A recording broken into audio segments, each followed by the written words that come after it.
Asociación Escéptica de Chile presenta El Poder de la Duda.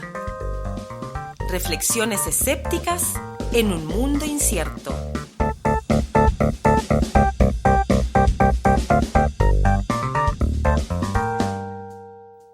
¿Qué tal? ¿Cómo están? Bienvenidos. Nos encontramos nuevamente en un episodio del Poder de la Duda. Nuevamente un episodio con un invitado. Tenemos a un matemático chileno prominente sentado en nuestra mesa que ha publicado un libro de divulgación que ha estado en las listas de venta en las librerías con mucho éxito. Está ya en su cuarta edición, o por lo menos la cuarta edición es la que yo tengo en la mano, capaz que haya más. Estamos con Andrés Navas. Andrés Navas es matemático de la USACH, de la Universidad de Santiago de Chile. Él estudió un doctorado en Francia y ha estado como profesor invitado en varias universidades del mundo. Tiene algunos premios interesantes, de los cuales, por supuesto, los ciudadanos de a pie estamos poco conscientes de que existen, pero en particular uno de ellos parece que es uno muy importante, que es de la Unión Matemática de América Latina y el Caribe, una medalla que ganaste en el 2016. Como no tengo todos tus antecedentes académicos acá, y probablemente tampoco es la idea leerla acá, a lo mejor tú mismo nos podrías introducir un poco más a tu carrera y a tu llegada a las matemáticas. ¿Qué tal, Andrés? ¿Cómo estás? Hola, buenas noches. La verdad es que resumiste todo. Soy matemático, trabajo haciendo investigación en matemática en la Universidad de Santiago y en los últimos años, digamos especialmente los últimos 3 años, me he dedicado bastante a la divulgación de la matemática dentro de la sociedad. Voy a tener más invitados para ayudarme a preguntarle a Andrés. Los voy a presentar rápidamente. Está Felipe por allá. ¿Qué tal, Felipe? Hola, muy bien.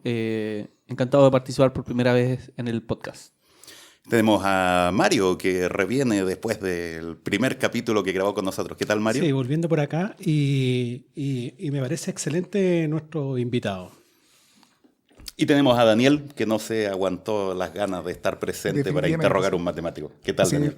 Excelente, sí, muchas gracias por también poder participar en el podcast.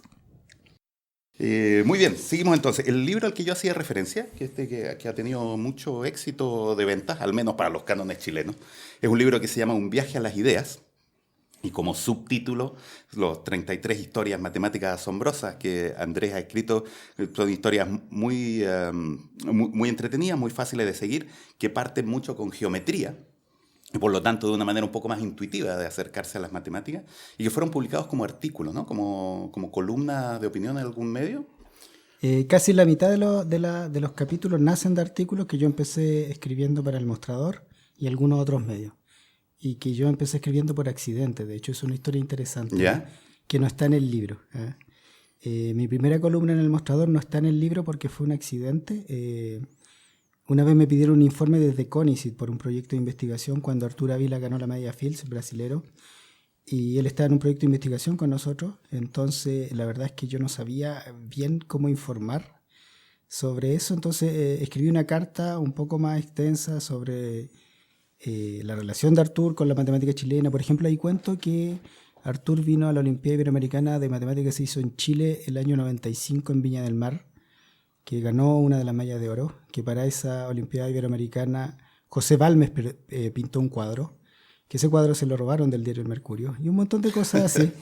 Pero la verdad es que era un informe, pero me quedó una historia. Entonces yo lo envié a la gente de CONICET y me escribieron, me respondieron: oh, muy lindo tu informe, lo despachamos al Mostrador. Y la verdad es que fue sin autorización, de hecho. Yeah. Entonces yo abro el Mostrador y estaba mi carta escrita ahí en el Mostrador. Mi primera reacción fue un poco no tuve la mejor reacción al principio, porque dije, esto es sin mi autorización, y uno, cuando es académico, uno tiene que hacerse plenamente responsable de lo que sale publicado a su nombre, especialmente cuando uno es matemático, porque ahí un error uno se tiene que hacer responsable. Pero después me lo tomé por la buena y pensé, bueno, si el Mostrador publica esto, capaz que publique en matemáticas.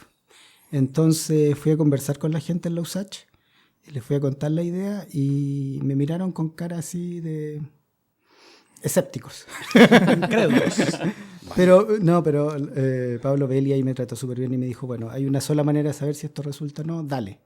Entonces ahí preparé mi primera columna, que es el triunfo de los hexágonos, que iba un poco más o menos a la segura, era el momento, justo después del Mundial, entonces se termina con la imagen del palo de Pinilla en la red de hexágonos. Fue un éxito.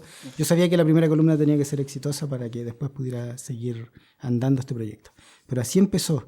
Empezó bien azarosamente. Nunca pensé que iba a empezar a escribir columnas que iban a derivar en un libro. De hecho, cuando empecé a escribir columnas, después dije, voy a dejarlo así, como que el objeto final sea las columnas, sea un blog.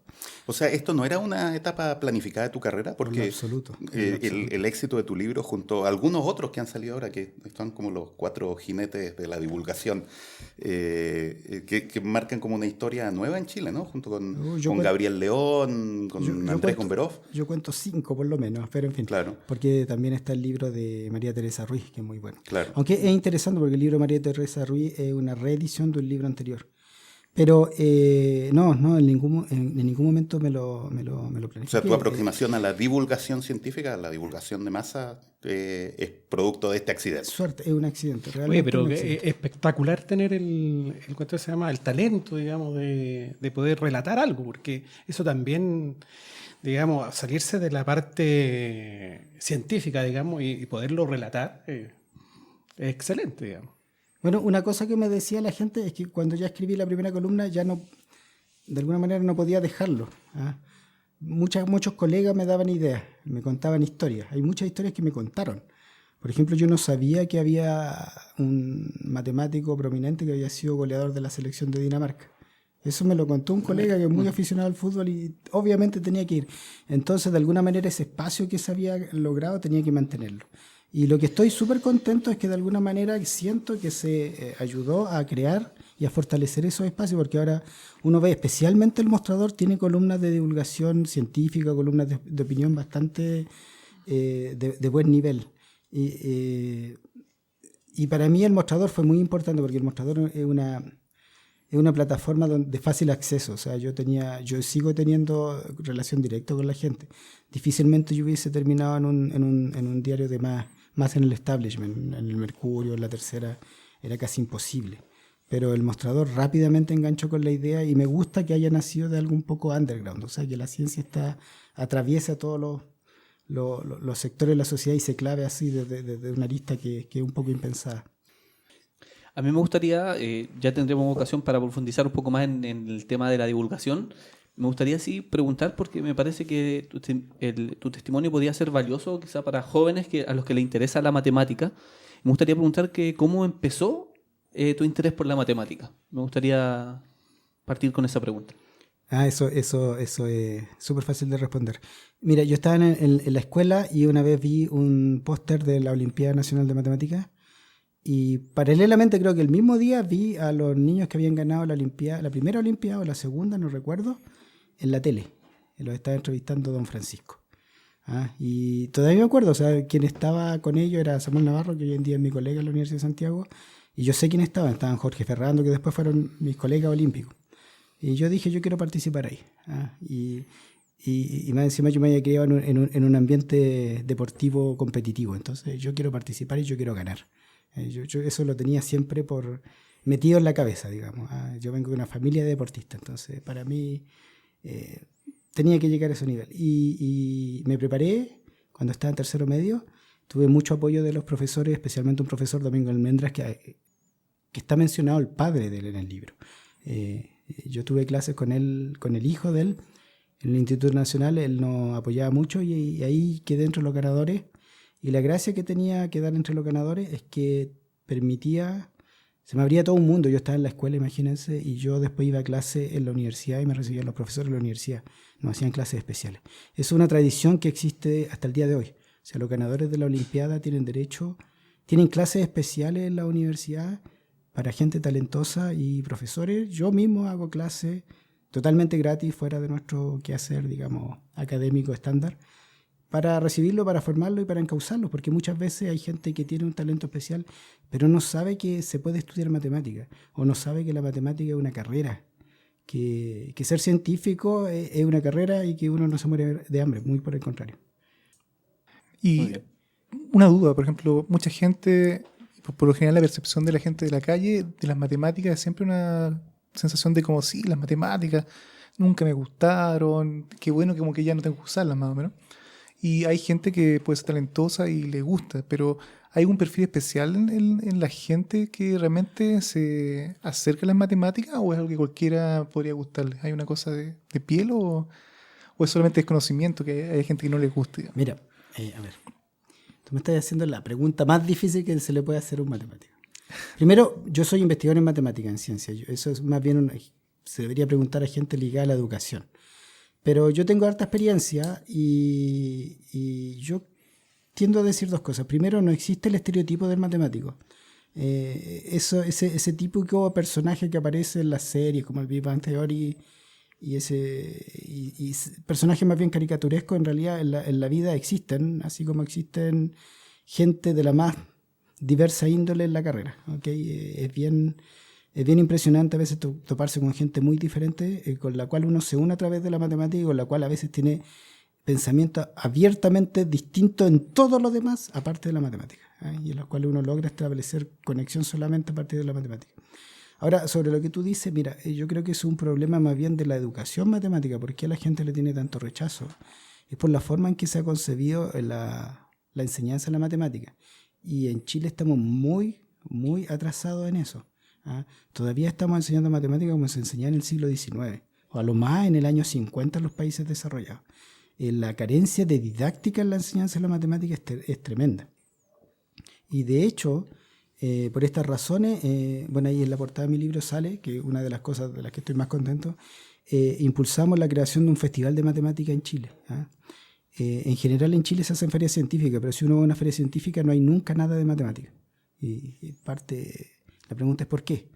La pregunta es simplemente porque había un puente de conexión que no estaba atendido y lo tratamos de tender así abruptamente, directo, y nosotros siempre insistimos, nosotros no hacemos una feria de matemáticas, nosotros hacemos un festival. Nosotros lo vamos a pasar bien. Y si ustedes fueran a un festival de matemáticas, quedarían realmente sorprendidos. O sea, nosotros tenemos... El festival de Talca, por ejemplo, tenía 5.000 personas dando vueltas en torno a unos 35 stands de matemáticas. Tuvimos, bueno, espectáculo al aire libre. Pusimos, por ejemplo, a Ricardo Baeza, que es Premio Nacional de Ciencia. Ricardo Baeza, que trabaja en la Universidad de Talca. Él estaba dando una charla de matemática a todo público en medio de la Plaza de Armas y hablando del trabajo de Euler. O sea, para nosotros eso es súper importante, mostrar una cara, una faceta diferente de la matemática, que eso existe, pero lamentablemente tenemos que ir un poco a contracorriente de lo que se hace en la práctica en las escuelas. Y cambiar lo que se hace en la escuela es un problema muy difícil, porque muchas veces uno tiene el diagnóstico claro, pero no basta con tener el diagnóstico, porque hay que cambiar los modos de proceder, y eso significa cambiar la enseñanza de la matemática, cambiar la enseñanza de los profesores de matemáticas, cambiar la enseñanza de los académicos que le enseñan a los profesores de matemáticas. Es todo un círculo. El problema de la educación no se resuelve atacando solo un aspecto, es un problema sistémico. Y en este país tenemos un retraso pero abismante. Sí, necesitamos una matemática más antihistamínica, ¿no? Porque la gente le tiene como alergia. De partida la gente hace la asociación más básica que matemática igual aritmética. Digamos que yo no soy bueno para sumar en la cabeza, entonces no me gustan las matemáticas. Pero esto de buscar relaciones insospechadas, y creo que vamos a hablar un buen rato de este tema, ¿no? Acerca de si las matemáticas se inventan o se descubren, etc.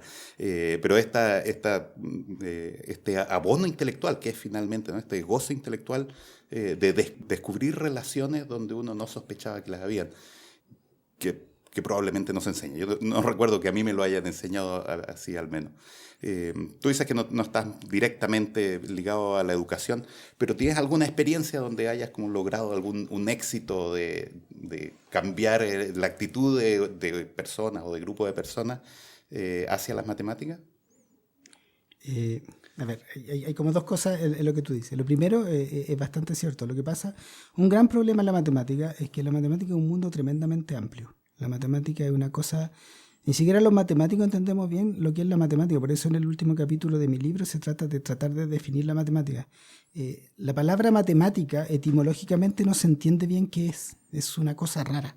Es como el producto de lo establecido, una cosa rarísima. Si uno pregunta lo que es la física, lo que es la biología, lo que es la química, es clarísimo. lo que es la matemática no. Y eso es sintomático de que la matemática es una ciencia muy amplia.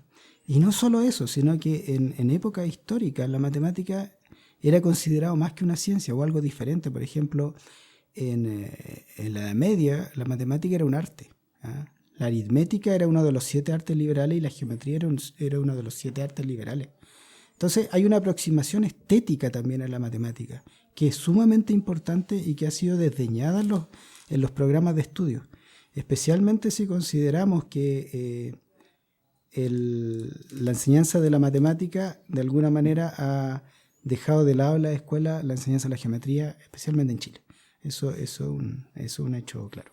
Ahora, lo que tú me preguntabas de si se han producido cambios de la gente, bueno, mi experiencia es doble, porque en general en la Sociedad Matemática de Chile, que es la institución que yo presido, tenemos 2 grandes formas de vincular la matemática al público. Una es a través de la Olimpiada, pero la Olimpiada es una instancia competitiva y más bien elitista. Entonces la gente que llega ahí ya es buena en la matemática, ya le interesa la matemática en la escuela, quiere participar en esas cosas.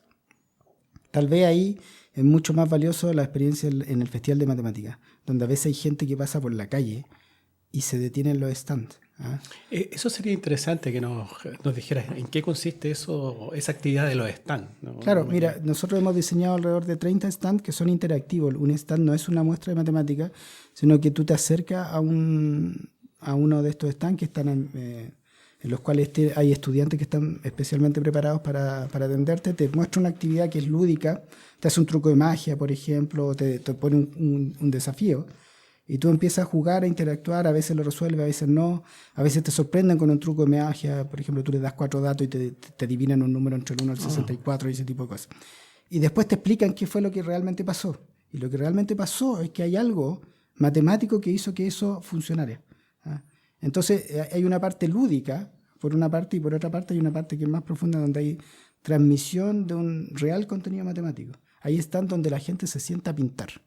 Y después de que están pintando harto rato, entonces la gente, los monitores de los stands están dándose vueltas y le empiezan a explicar que en realidad lo que están haciendo es visualizar conceptos geométricos que los niños en este caso aprenden en la escuela, pero que nunca se lo han explicado de esa forma.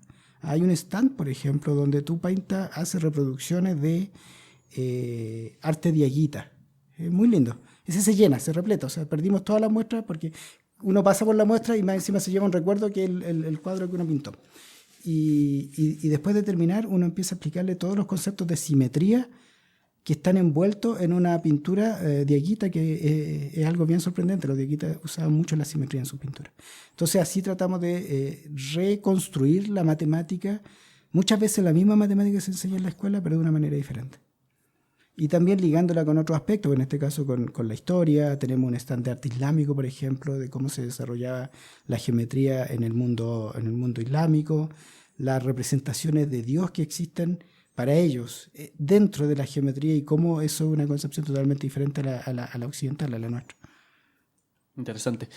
Quería, en relación a lo mismo, a este afán de generar interés por la matemática, en el caso de que hubiese, no sé, estudiantes o jóvenes interesados en desarrollar una carrera matemática, ¿cuáles, en tu parecer, son las principales dificultades y oportunidades que se generan en el camino de desarrollarse en la carrera de matemática? Lo pregunto porque estuve leyendo algunas entrevistas que te habían realizado anteriormente y me parece que tu experiencia personal puede ser muy valiosa en ese sentido, de dar cuenta de las oportunidades y dificultades que se pueden generar en este camino. Bueno, es difícil que yo te diga porque, a ver, cuando uno habla de oportunidades, uno tendría que compararlas con oportunidades en otros caminos. Yo no he seguido otro camino, entonces me cuesta compararlas. Yo creo que en la carrera que uno sigue, uno va a encontrarse con dificultades en el camino. Ahora, lo que sí, voy a hablar un poco de la matemática de investigación. Yo creo que hay un aspecto que es fundamental, y que se resume en una frase que dijera Gauss, y que se repitió mucho hace poco con la muerte de Mariam Mirzakhani. Mariam Mirzakhani fue la primera mujer que ganó la medalla Fields, que era iraní, que vivía en Estados Unidos. Y ella tenía una frase favorita y se viralizó por todas partes. Y como aquí estamos entre escépticos, es bueno decir, esa frase no era de ella, era de Gauss. Ella nunca se la autoatribuyó, pero lo que pasa es que se viralizó así. La frase dice: la matemática solo se revela a quienes tienen el valor de persistir en ella. La matemática es una ciencia muy lenta. Es lenta históricamente y es lenta en el intelecto de uno. Uno tiene que trabajar mucho, ¿ah? Y tiene que seguir y seguir y seguir y seguir. Entonces yo creo que la mayor característica que tiene que tener una persona para seguir una carrera matemática es la perseverancia. No existe otra cosa que te va a llevar al final del camino. Tienes que tener talento, tienes que trabajar. Tienes que tener talento, pero lo más importante es mantenerte trabajando, y cuando uno se enfrenta a un problema tiene miles de vertientes, tiene que analizarlas, tiene que de alguna manera ponderar si las sigo todas o si tomo un atajo, o no rehusar al trabajo cuando se viene, a verse pasarse día entero haciendo cálculos, y para eso te tiene que gustar. Uno a veces siente goce del momento de estar haciendo matemáticas, y eso es súper importante. Así como si uno gusta el fútbol, uno goza jugando un fútbol, y aunque haya terminado el partido quiere seguir jugando, ¿cierto? O termina un partido y quiere seguir peloteando, ¿cierto? Eso a uno le pasa jugando fútbol. En la matemática tiene que ser igual, ¿ah? Uno tiene que estar permanentemente sintiendo el placer de hacer lo que uno hace. Disculpa, ¿cuál es tu línea de investigación actual? Mi línea de investigación actual, uy. En fácil, idealmente, para los que no somos versados en el tema. Ya. Mira, si yo nombro teoría del caos, todo el mundo va a saber porque es una frase que vende mucho. La teoría del caos en matemática, como línea de investigación matemática, en realidad no existe. Es más bien un nombre atractivo que se inventó más bien de la física. La rama matemática que se encarga del estudio de la teoría del caos son los sistemas dinámicos, porque lo que se estudian son sistemas que tienen una dinámica particular que genera conductas caóticas. Así se llama la rama de la matemática. Y si uno lo encuentra indexada, los matemáticos somos súper ñoñitos, tenemos todo así bien catalogado.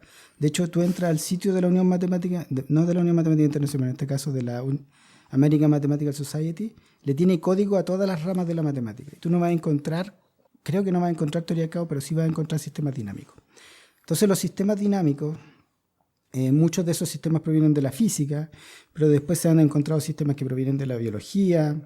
De las ciencias sociales. De las ciencias sociales, eso es muy importante, que tienden ahora a llamarse sistemas complejos también. Matemática, sistema complejo, eso no existe, está todo englobado dentro de los sistemas dinámicos. Ahora, ¿qué es lo que yo hago? Yo trabajo en una línea bien outsider de los sistemas dinámicos, que es donde la gracia de la matemática es que la matemática es un todo que se articula. Tú puedes decir, yo hago álgebra, yo hago geometría, yo hago aritmética, yo hago esto, pero en algún momento las cosas se juntan, y se juntan de manera insospechada. Un problema de milenios de geometría solo se pudo resolver porque alguien se dio cuenta que si lo ponemos en el lenguaje algebraico, allí tiene solución. Y eso ha ocurrido a lo largo de toda la historia. Es así como se resolvió el problema de los polígonos que pueden ser construidos, y viceversa. El problema de la ecuación de Fermat, por ejemplo, el teorema de Fermat, se resuelve transformando una ecuación, geometrizando la ecuación. Y hay un montón de va y viene en la matemática. Entonces lo que yo hago es justamente establecer un puente entre el álgebra y los sistemas dinámicos, entre el álgebra y la teoría del caos. De alguna manera, para decirlo así en corto, lo que a mí me interesa es estudiar las simetrías que puede tener un sistema caótico. El nombre exacto se llama dinámica de acciones de grupos. Así se llama. Esa es mi línea de investigación. Pero en más coloquial son las simetrías algebraicas que puede tener un sistema que origina conductas caóticas. Y ya que estamos en temas esotéricos, sonó un poco esotérico. No, era para unir con el siguiente tema que siempre tenemos ganas de hablar con los invitados que están acá, que es la conexión con lo que nosotros hacemos, con el escepticismo, que es de alguna manera el pseudo conocimiento que está presente en todas las ramas de la ciencia, ¿no? Yo estoy ligado al área de las ciencias de la Tierra, y yo tengo que lidiar con los predictores de terremotos, por ejemplo. Cada uno tiene su especialidad. Y en las matemáticas me imagino que nos faltan las pseudociencias o los pseudoconocimientos. Estoy pensando burdamente en cosas como la numerología y cosas por el estilo, pero tal vez tú tienes alguna apreciación más fina del tipo de cosas que finalmente se cultivan fácilmente en un público que tiene un cierto nivel de rechazo por las matemáticas más establecidas, ¿no?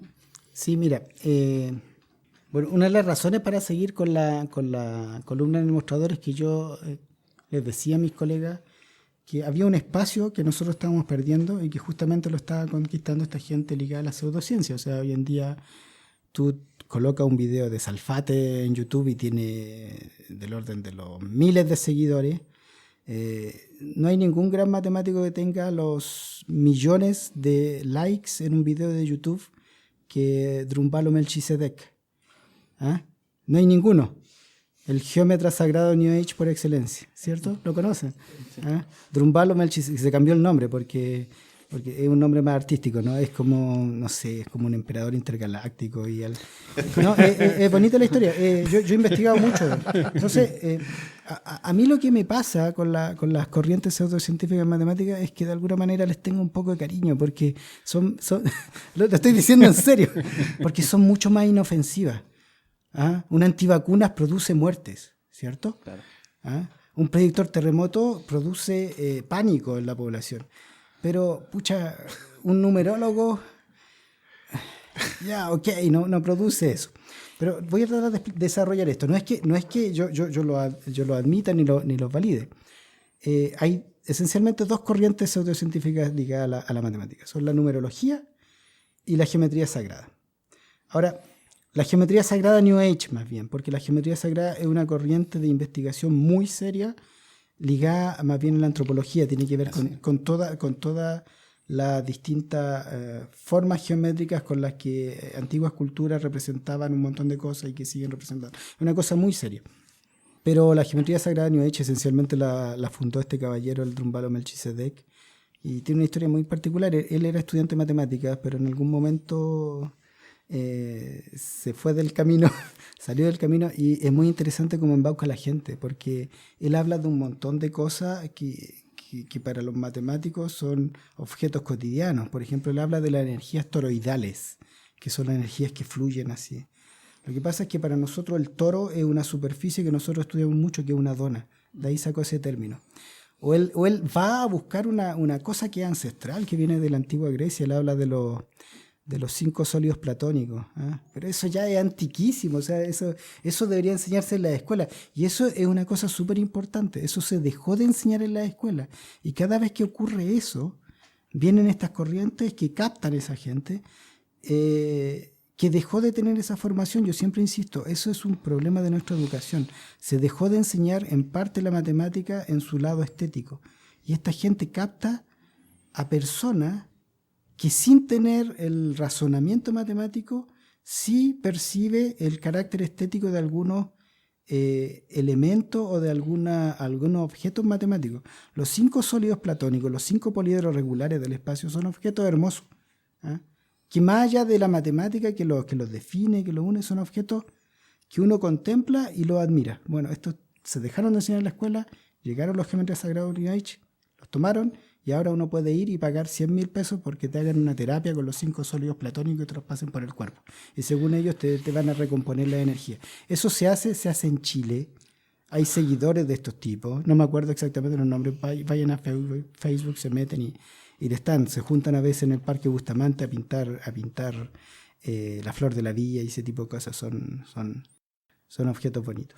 O sea, se podría decir que estas corrientes lo que hacen es como capturar la capacidad de asombro de la gente en estas cosas matemáticas o geométricas, pero atacharle un contenido mágico, tal vez como sobrenatural, algo que estéticamente, claro, puede ser asombroso y maravilloso, pero no tiene nada de mágico. Exactamente. Lo más que se puede estudiar, de hecho. Claro, de hecho es un fenómeno diferente. Por ejemplo, cuando te hablan de la sanación cuántica, la gente se deja embaucar porque está escuchando algo que no entiende, pero que sabe de alguna manera que es algo muy avanzado, que es algo muy complejo, y que si te lo dice alguien por falacia de autoridad lo tengo que aceptar. Pero no sabe de lo que está hablando. En cambio, si yo te muestro los 5 sólidos platónicos, yo sé de lo que me está hablando. Me está hablando de 5 objetos que yo los veo. ¿Ah? Entonces hay un fenómeno diferente que es súper interesante de estudiar. Y la otra vertiente pseudocientífica ligada a la matemática es la numerología. ¿Ah? Cuando tú ves a Pedro Engel haciendo su matinal sumando numeritos y restando numeritos, más allá de de cuestiones de nivel de educación, de la población, que pueden seguir ese tipo de cosas sin cuestionárselas, uno se pregunta, también hay algo interesante en relación a la estética de los números, a la estética de la aritmética. Y ahí yo vuelvo al punto del que lo hablé. No es un azar que en una época de la historia la aritmética y la geometría hayan sido considerados artes. Ajá, no es un azar. Estamos hablando que las dos corrientes pseudocientíficas tienen que ver la numerología con la aritmética y la geometría sagrada con la geometría. Es porque hay un lado estético que se está coartando en la enseñanza de la matemática y que está presente. O sea, yo a veces veo cosas de numerología y me gusta estudiarlo. O sea, pensaban puras tonteras la gente en el medioevo. Eran verdaderas tonteras. Pero uno tiene que cuestionarse a veces. Por ejemplo, Kepler, el gran Kepler. Cuando Kepler propone el primer modelo atómico, el primer modelo del sistema planetario, estaba completamente errado. ¿Eh? Estaba hablando, pero así, cosas que no tenían absolutamente ningún sentido riguroso, y es porque él era un platónico.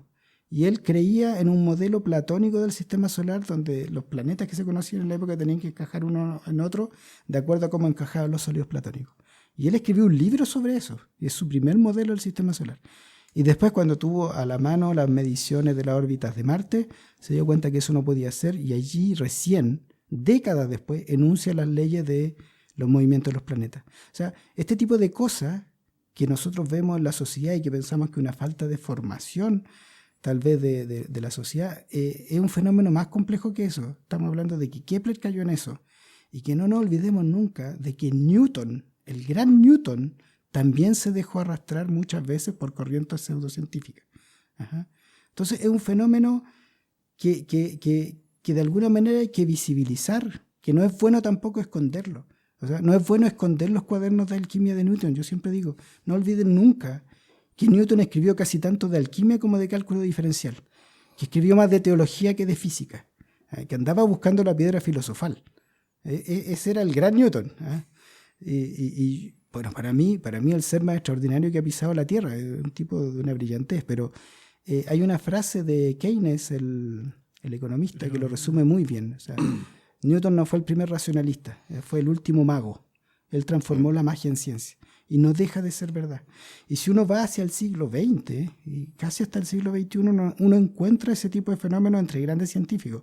Entre los que yo conozco, por ejemplo, entre los matemáticos, Ramanujan, que sale contada la historia en mi libro, porque más encima es un poco más famoso ahora gracias a la película, a pesar de que nunca llegó a Chile.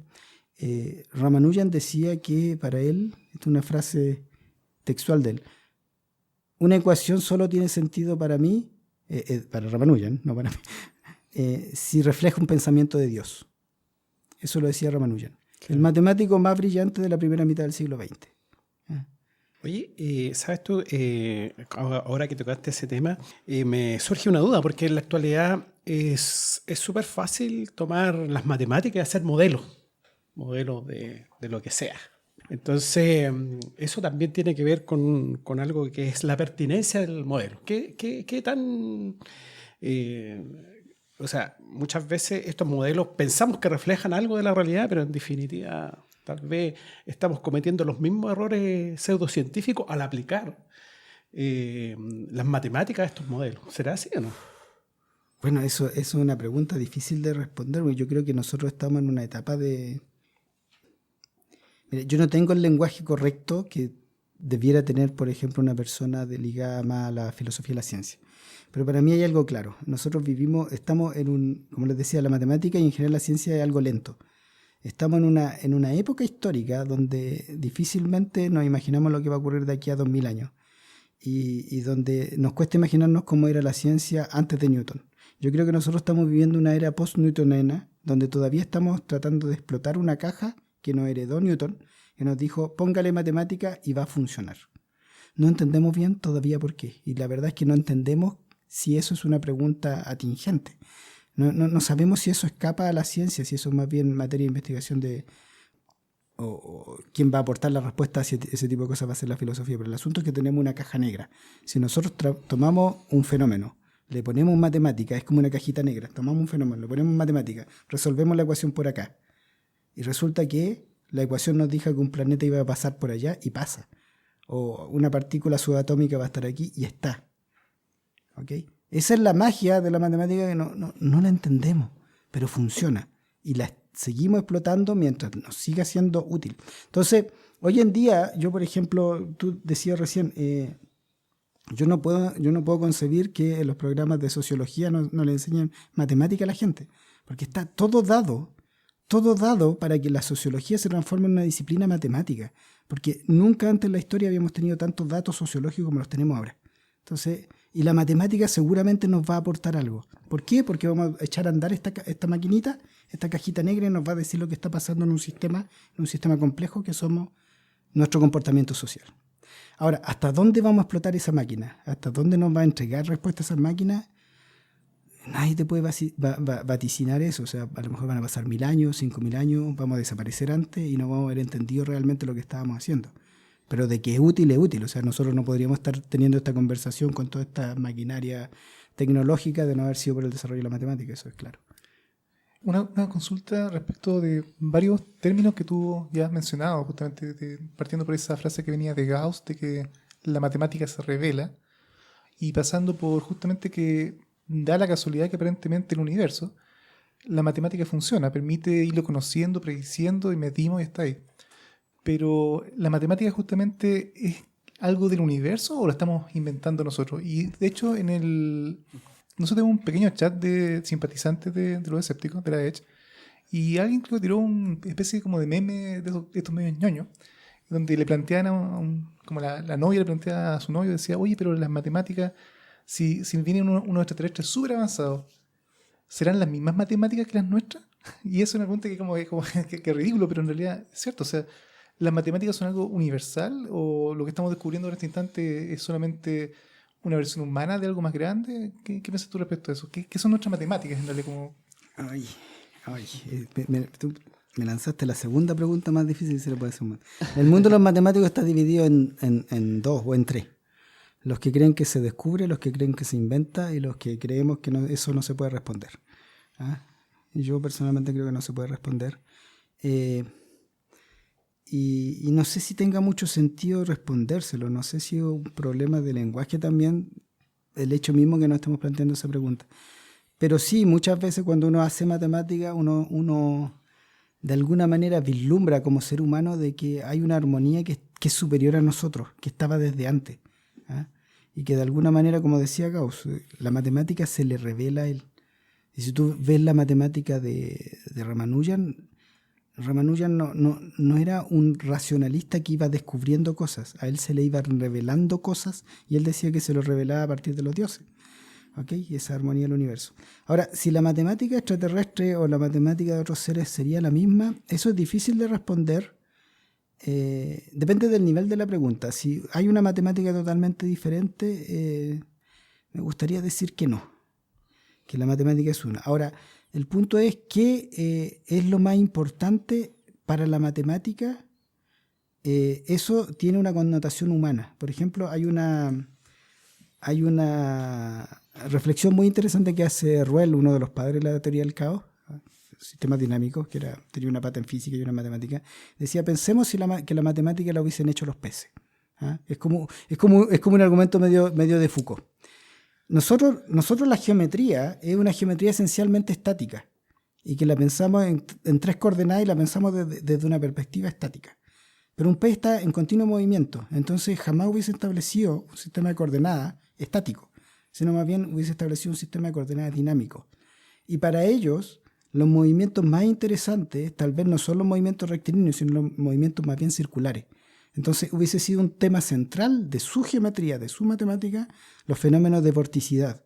Nosotros con la forma en que desarrollamos la geometría, llegamos a la vorticidad muy, muy después, de hecho llegamos siglos después a los fenómenos de vorticidad y hasta el día de hoy son muy complejos. Entonces a lo mejor si hubiese habido otros seres, o si hay otros seres que han desarrollado matemática, la han desarrollado a partir de ladrillos diferentes para construir a lo mejor el mismo monumento, pero leído de dos maneras diferentes. Un tema interesante que, bueno, ya como 2500 años desarrollando lo que conocemos como la lógica. Y la lógica es algo que sigue, en la actualidad Russell fue un gran aportador. Eh, ¿Tiene en algún momento esto, bueno, yo sé que no, seguramente no tiene una finalización, pero la lógica es algo importante para los seres humanos, digamos, para el aprender a pensar, ¿no es cierto? Entonces, tiene que ver también con la enseñanza de los niños, qué sé yo. ¿Cómo podemos nosotros aproximarnos a eso? A la lógica del Claro, pensamiento. porque esto sigue avanzando, pues la lógica es algo que ¿cuánto se llama? Que no se termina, digamos.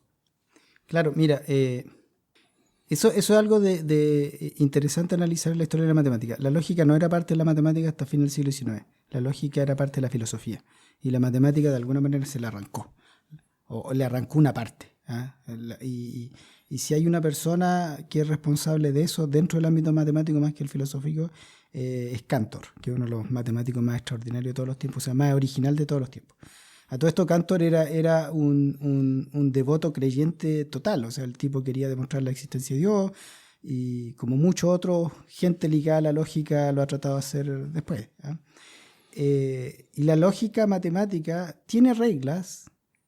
A final de cuentas, lo que terminaron descubriendo los lógicos es que hay ciertas reglas del pensamiento que tienen una cierta connotación algebraica. ¿Eh? Y que nuevamente, como que entran en esta maquinita negra y que se nos escapa. Y que de alguna manera esta maquinita negra nos dice cuáles son las distintas formas de pensar. Al margen de lo que tú piensas en un tema en particular. Cuáles son los distintos esquemas de pensamiento.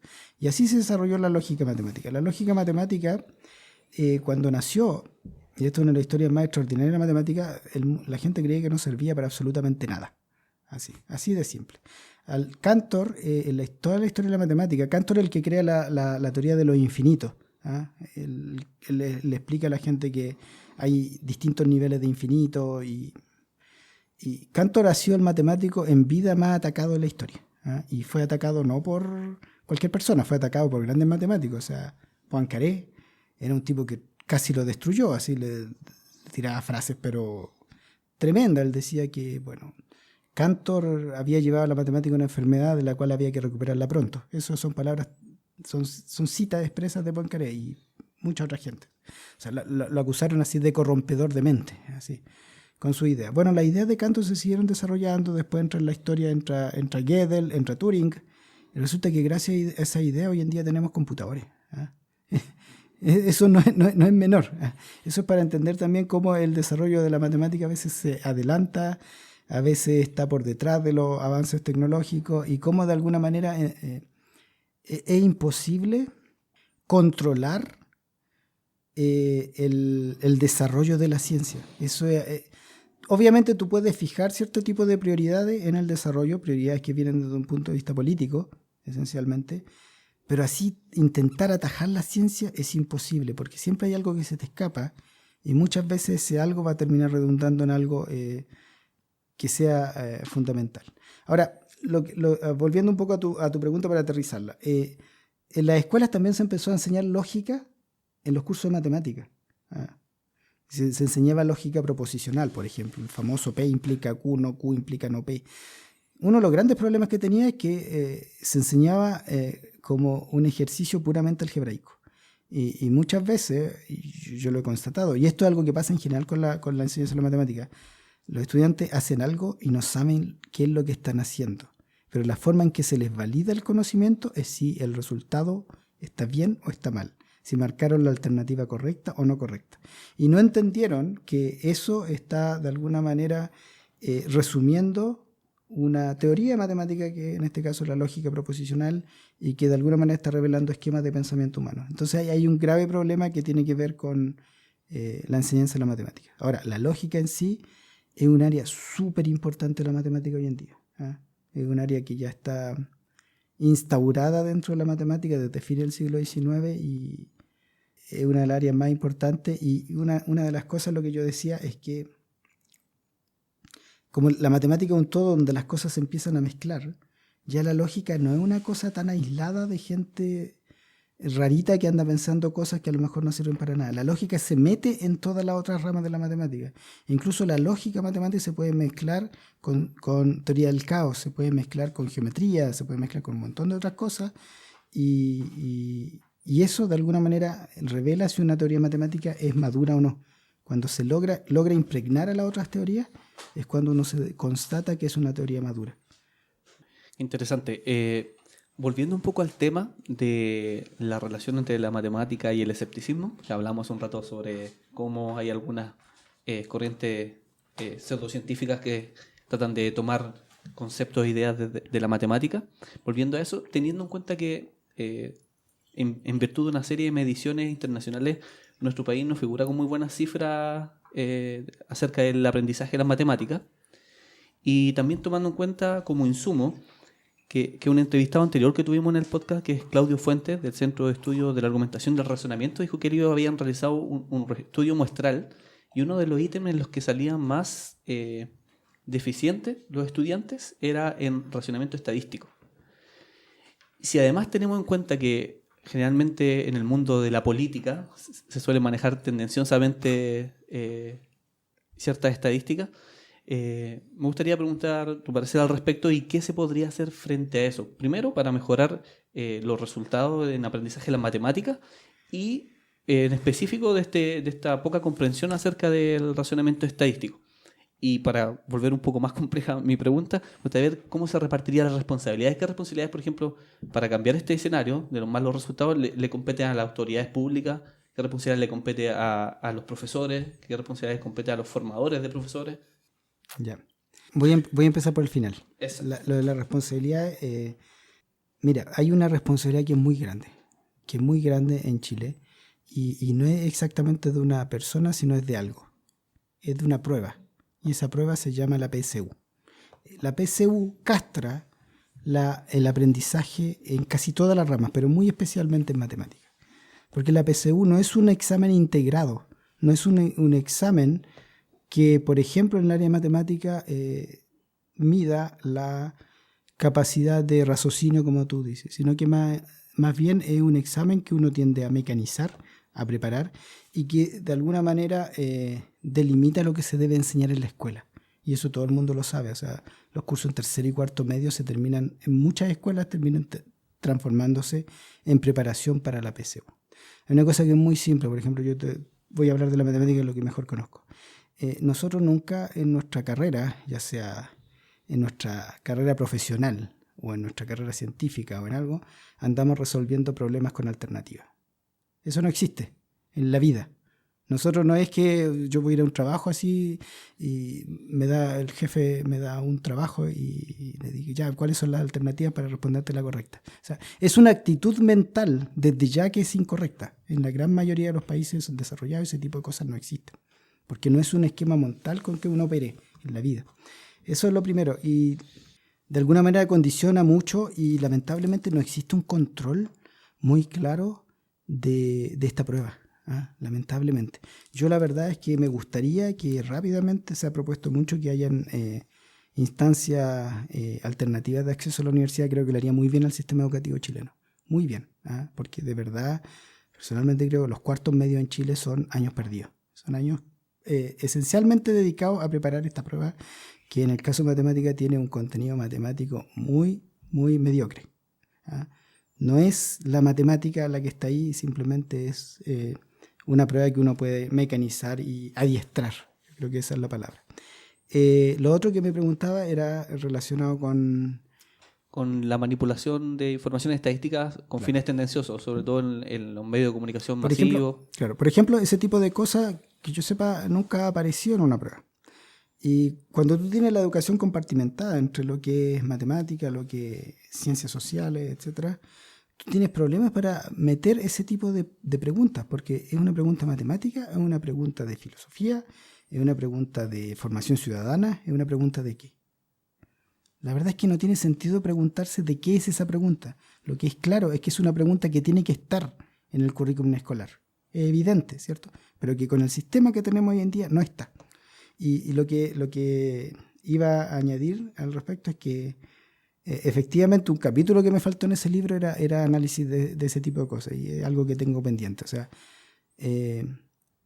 hay un libro que se escribió, creo, en España, no lo he leído, no he tenido acceso a él, que es justamente de matemática a partir de noticias en la prensa, y donde se desmenuce análisis mal hecho muchas veces en la prensa, manejo de gráficos, manejo de datos. O sea, los números se pueden prestar para muchas cosas, y lamentablemente no existe conexión entre la matemática que se aprende y lo cotidiano, lo que uno ve realmente de esa matemática.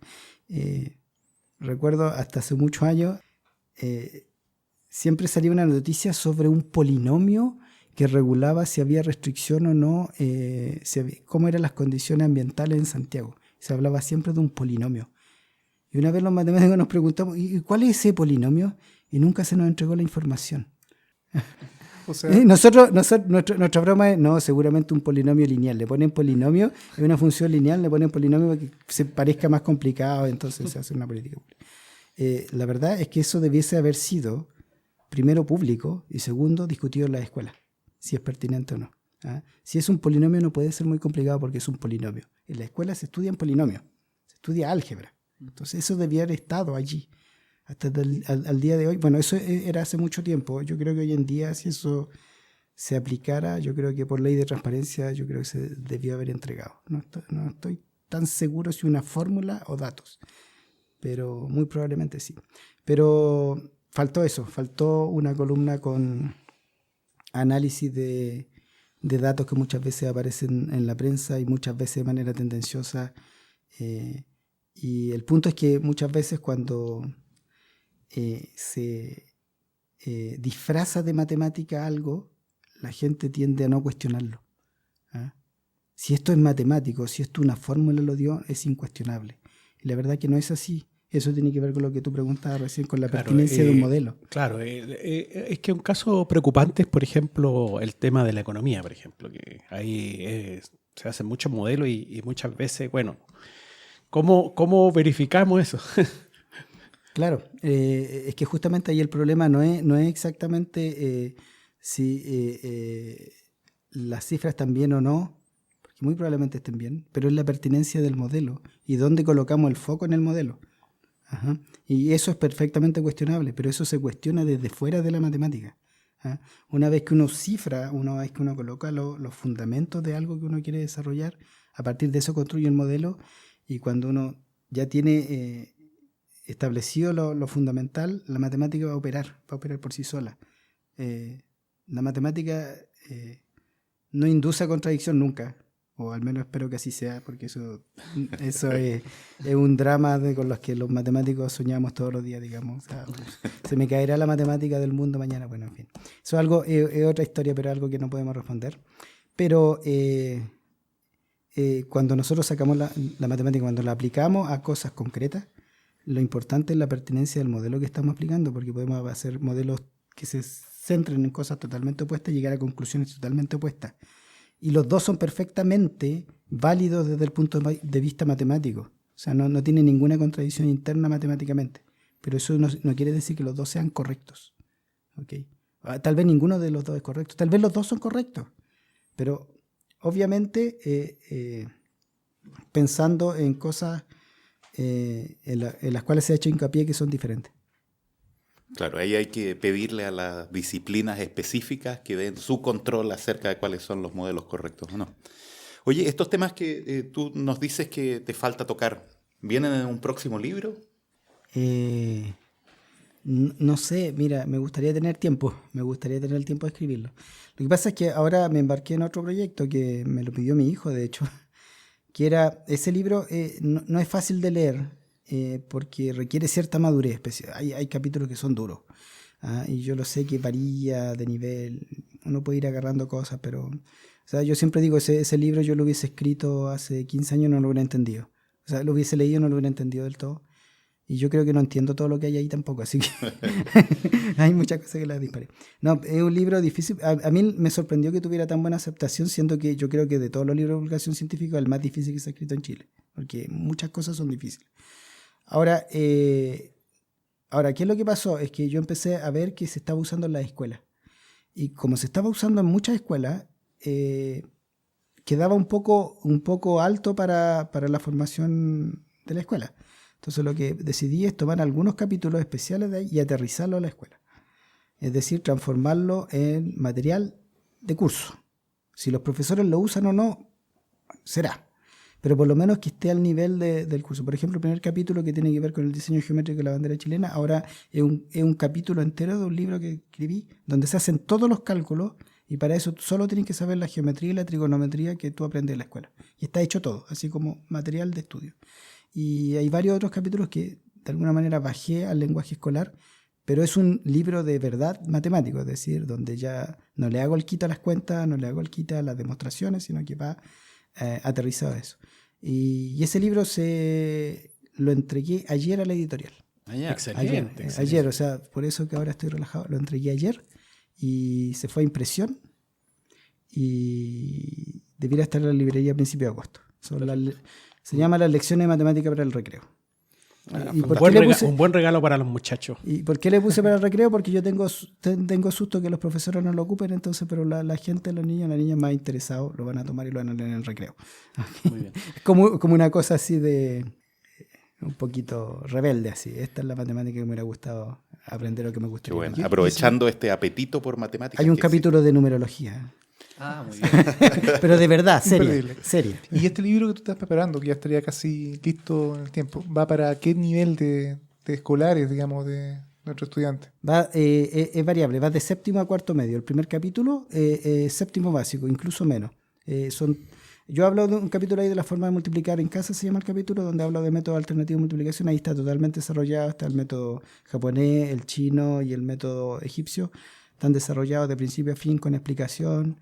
Y ese es el primer capítulo del libro. Eso se puede entender desde cuarto básico. O sea, no requiere saber absolutamente nada para hacer multiplicaciones complicadas con los dedos.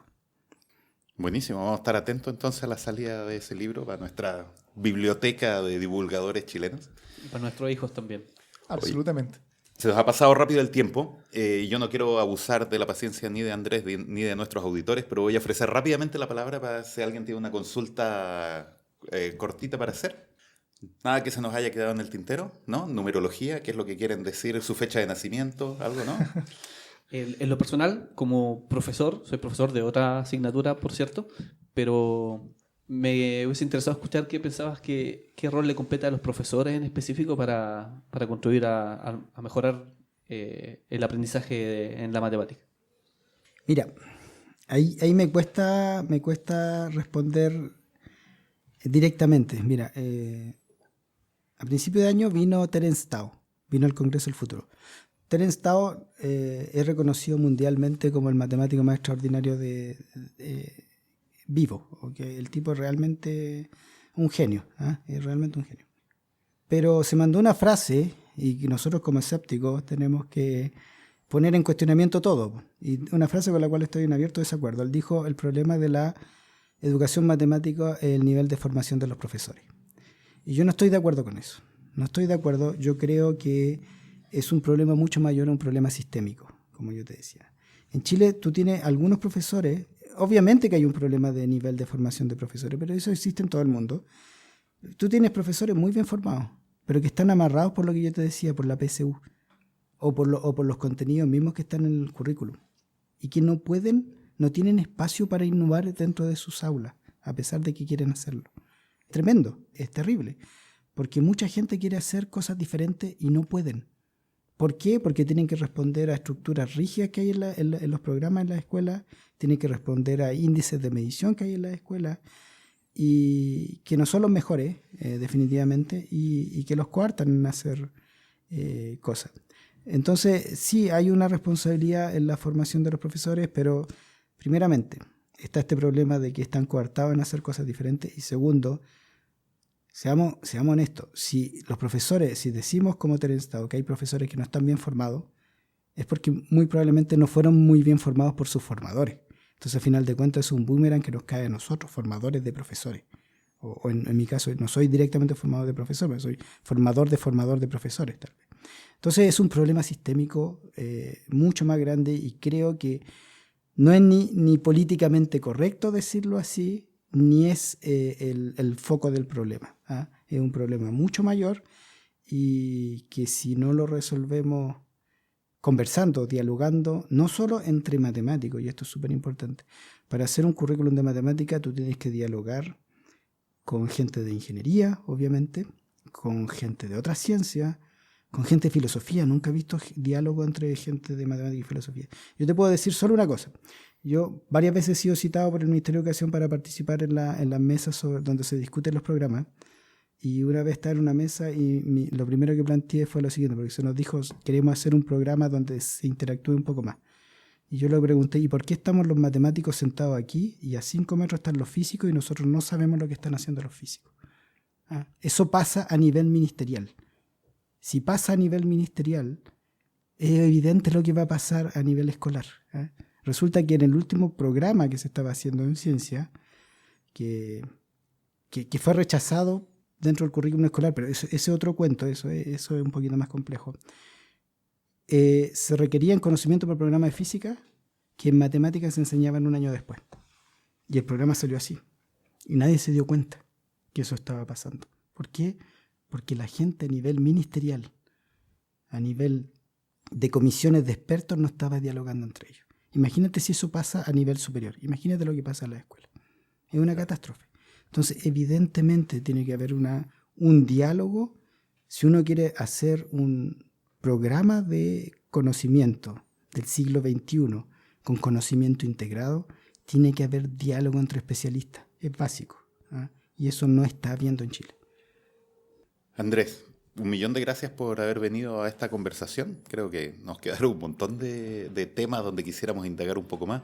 Yo le hubiera dado más vuelta a esto de si las matemáticas se inventan o se descubren, porque es una linda volada finalmente. Es un sistema de reglas y de ideas que nosotros nos damos que tienen correspondencia con la realidad, y eso no tendría por qué uno esperarlo a priori que fuera así. No tenemos por qué esperar que las reglas del ajedrez uno las vea repetidas en la naturaleza y sin embargo con las matemáticas sí sucede. Exacto. En fin, una muy linda conversación. Muchas gracias por estar acá.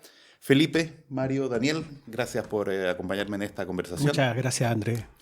Gustavo, gracias por mover las perillas con tanta pericia. Y a los auditores los invitamos a que estén atentos porque van a seguir saliendo más capítulos del Poder de la Duda. Será hasta la próxima. Chao, chao. Chao. Chao. Chao.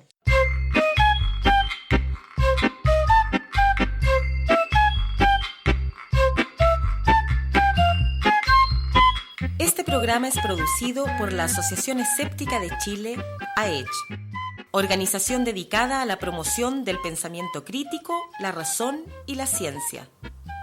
Puedes visitarnos en nuestro sitio web www.aech.cl y encontrarnos en las redes sociales Facebook y Twitter. La música utilizada en este programa está bajo licencia Creative Commons. Los reconocimientos a los respectivos autores se encuentran en la página de publicación de este episodio.